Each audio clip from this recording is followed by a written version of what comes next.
The Machamp is here! And his name is John C.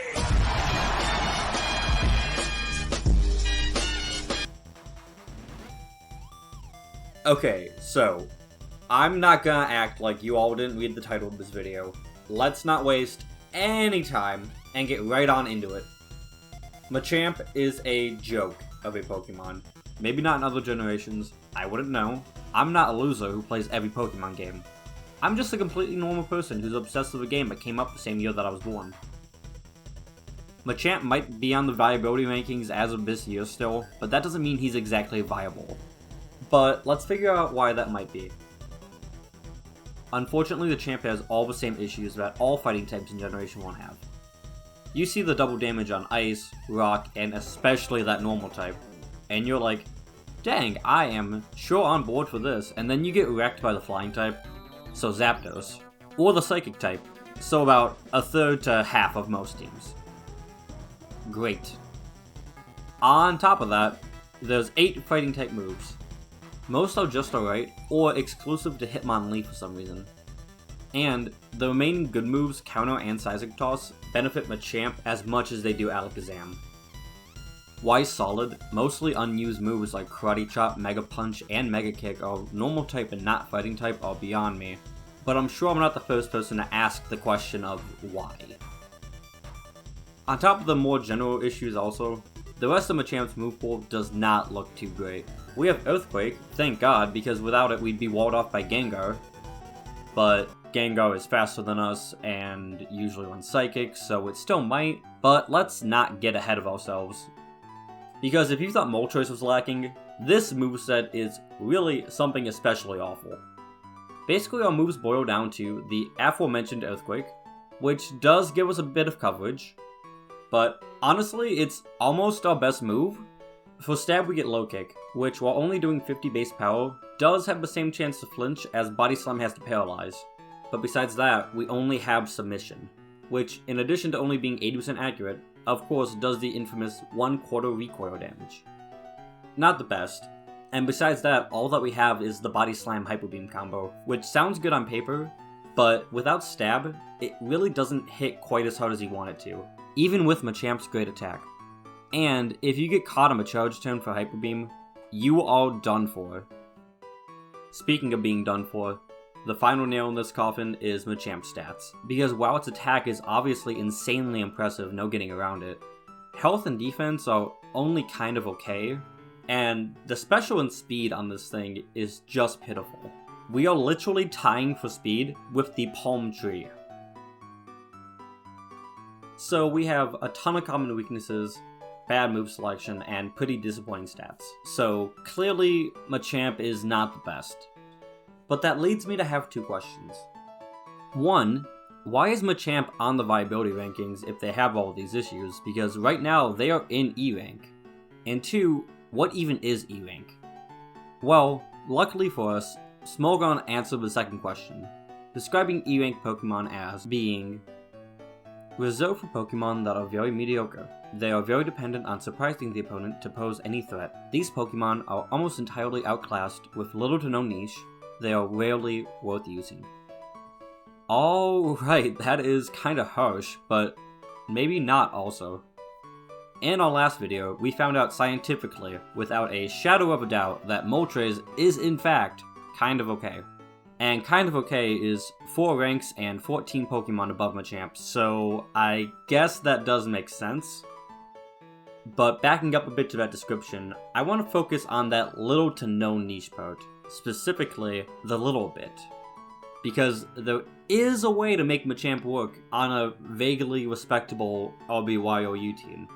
It just needs a little luck and a lot of balls, and I'm all out of balls. Wait, no, I messed that one up. Edit that out. So what could Machamp do in an ideal world? Well, its speed isn't great, but we do outspeed 2 of the big 3 Pokemon, that being Snorlax and Chansey obviously. On Snorlax, you could hit Submission, and as long as you don't miss, you get a 2-hit KO. And on Chansey, Submission maxes out at 95%, meaning any prior chip damage will most likely get you the knockout. However, submission isn't Machamp's best move. Low kick is. So, in an ideal world, Machamp's speed doesn't matter because you bring it in on a paralyzed Tauros, Snorlax, or Chansey and taunt them with the 30% chance to flinch combined with a chance not to move due to paralysis. Low kick only being 90% accurate means that it is a little unreliable, but so is my ex-wife and my brother still loves her. Anyway, as long as it connects, low kick is still strong enough to get guaranteed 3-hit KO on Tauros and Snorlax, and a 2-hit KO on Chansey. And with paralysis plus flinch chance, you're over 50% likely to make sure your opponent cannot move at all. Maybe. I don't know. I'm bad at math.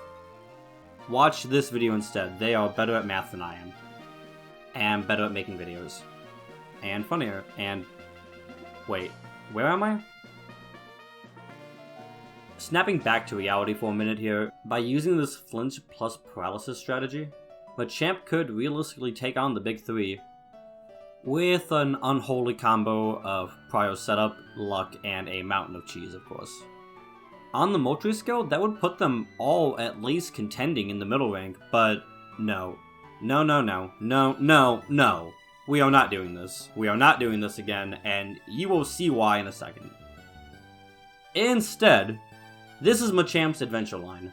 This line shows a list of Machamp's matchup viability.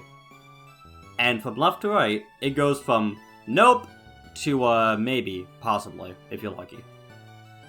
So starting with these three, Chansey is the most okay matchup. The 2-hit KO from low kick means that you could be able to take it out if it's like your opponent's last Pokemon, or they just forget they can switch maybe, or they fall asleep at their computer.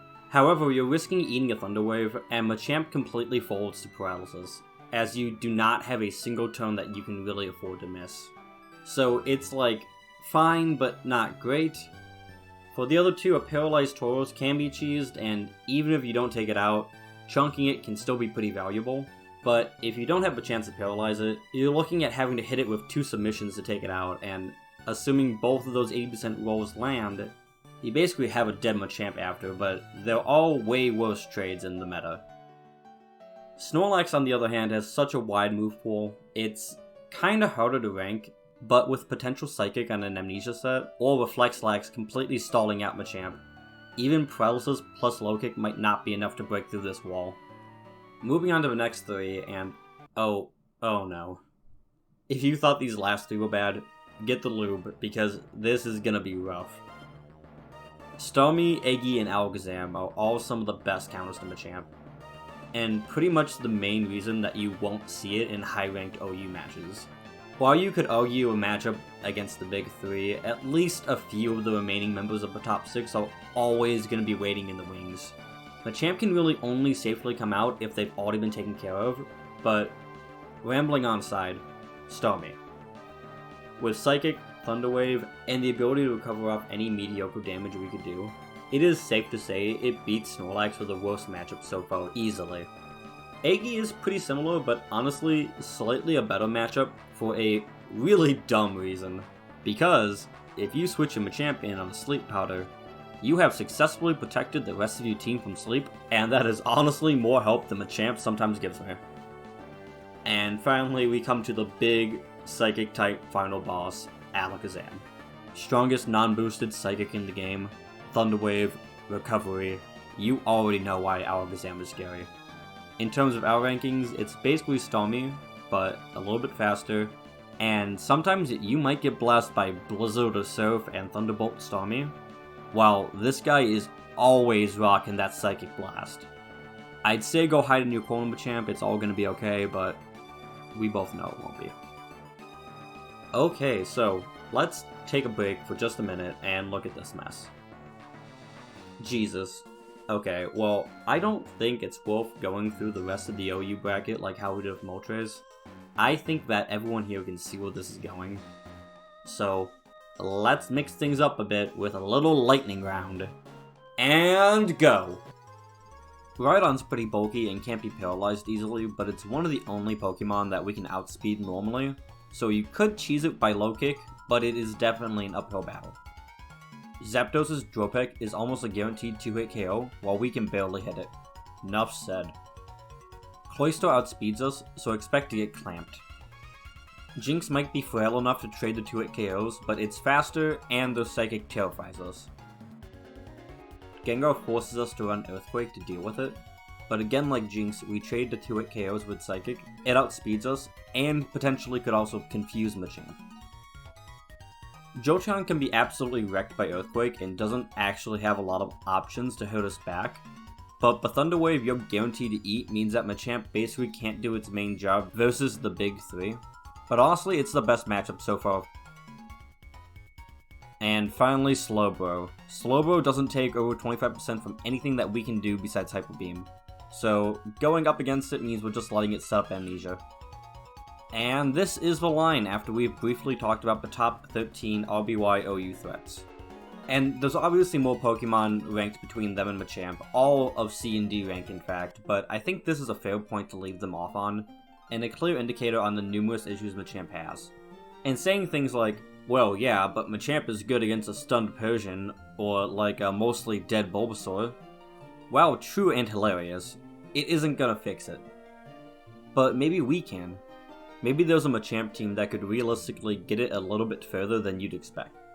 I have 3 teams that I've found to be potentially viable, but unlike the Moltres video, where I went from a team I thought to be the best, to a team I thought to be the funniest, this time, for Machamp, we're going from worst to best, because Machamp needs some positivity in their life sometimes too, and I want to end this video on a positive note.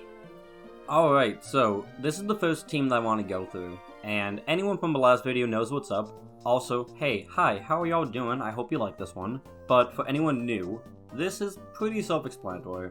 The team and the move are listed on the left, and a general lineup on when I send out each Pokemon is on the right, with Stormy being this team's lead and Tauros being the late game planer. Obviously this can change on the fly, but this is just like a guideline that I use. Now, returning viewers might actually notice a few differences. For one, yes, you are correct, I am using a new conditioner, thank you for noticing. But also, Machamp is just kinda off to the side. Well, remember earlier when E-rank descriptions mentioned relying on surprise to accomplish anything? Well, we're using that to our advantage. Ideally, Machamp comes out super late game, after statuses have been spread and the psychic types have been dealt with, surprising an opponent who thinks that their Snorlax, Tauros, or Chansey will end up winning them the game. But we're getting ahead of ourselves again. Stormy comes out first and does the Thunder Wave switch dance to Chansey or Eggy, who retaliate with their own statuses. Once the sleep and paralysis takes hold, we try to find an opening to get Snorlax in to set up for an Amnesia sweep, hopefully taking out their strong psychic types along the way. If Chansey comes into wall at this point, it's a perfect opportunity to pounce, but realistically this team is basically 5v6, because unless this works out perfectly, you're kinda screwed. That can be anything from a random freeze to your opponent's team order not being beneficial. If the opponent sends out the normal types first, then Machamp also needs to come out first to fulfill its niche. But then they can easily switch out to a strong psychic type, wiping Machamp or forcing a switch and putting you on the back foot, potentially halting momentum that you need for the win. Ultimately, this team is fine, but Machamp is definitely not doing a role that other Pokemon wouldn't be much better at. Okay, so let's switch things up a little. Jolteon comes out first on this team, capable of dealing with an opponent's Starmie lead while saving our Starmie for the mid-game. For that mid-game, you're going to swap between Starmie, Jolteon, and Eggy, using your strong psychic types to hopefully spread status throughout your opponent's whole team and take some major threats out. Once they start going down, Snorlax with a self-destruct and reflect set, mixed with our Tauros, should give us a good opening to get Machamp in to deal with our opponent's last Pokemon, preferably a paralyzed Big 3 member. I think this team is objectively at least slightly less awful, but I think that's just due to a lack of Chansey. I don't hate Chansey by any means, but it just seems that for some of these more niche teams, it doesn't mesh well. It seems like these niche teams exist in their own plane of cheese reality, and when you try to introduce a new variety of cheese in Chansey, instead of melting together and getting gooey and delicious, they fight to the death and just end up overpowering each other. God, I'm hungry. Another plus though is that it's a psychological advantage, because your opponent is never going to guess that your hidden 6th Pokemon is a Machamp, especially if you haven't sent out a Chansey yet. So yeah, less awful, still pretty far from good. Our last team though, is at least to me the best that a Machamp team could aspire to be. Alright, so first off, everyone congratulate Machamp. They actually made it onto their own team build. Wow, so proud. Good job. But it's the same idea as the last few sets, obviously with Zapdos over Jolteon, which is helpful for dealing with the opponent's Chansey if it comes up too early and you won't be able to get Machamp in on it. We also tend to send out Amnesia Lax earlier on this set so that Machamp can hopefully be our final wall breaker before it's time for the Tauros sweep. After all, as we all know, death is the best status that you can inflict. And honestly, with these 4 leading our team, there's not usually much left afterwards that isn't in some way injured. With a little luck, the remaining monsters will be ones that Machamp isn't completely blocked by. So for this set, instead of running 5v6 like the last few, it's more like we're running 5.5v6, which is a marked improvement. Not bad for a team based around an E-ranked Pokemon. And that's the key here, it's not bad for a Pokemon with a ton of issues that basically sees no competitive use in this generation. Game Freak really handed Machamp an awful card, and while the later generations, including the direct sequels to RBY, did some great things to not only boost Machamp but the entire fighting type, this monster just isn't the monster that he's gonna grow up to be. By really understanding the meta, building a team to really help you set up for success, having great prediction, and being gifted by the god of cheese-based luck, Machamp can put in work. It can do a few things, sometimes, and that's really impressive for anyone with that many anchors around their neck. But while it can work well enough for you to jump in and have a bit of fun with shock and awe shenanigans, don't expect to rise up the ranks with it, because for every time the stars align, many more times are going to come when they don't. Which is why using Machamp in RBYOU is a really bad idea. Thank you for watching. If you enjoyed this video, comment down below what you'd like to see next. I have a list of videos I want to work on after this one goes up, and I can't wait to see how you guys like them. 2023 is going to be a great year for us, and I will catch you next time.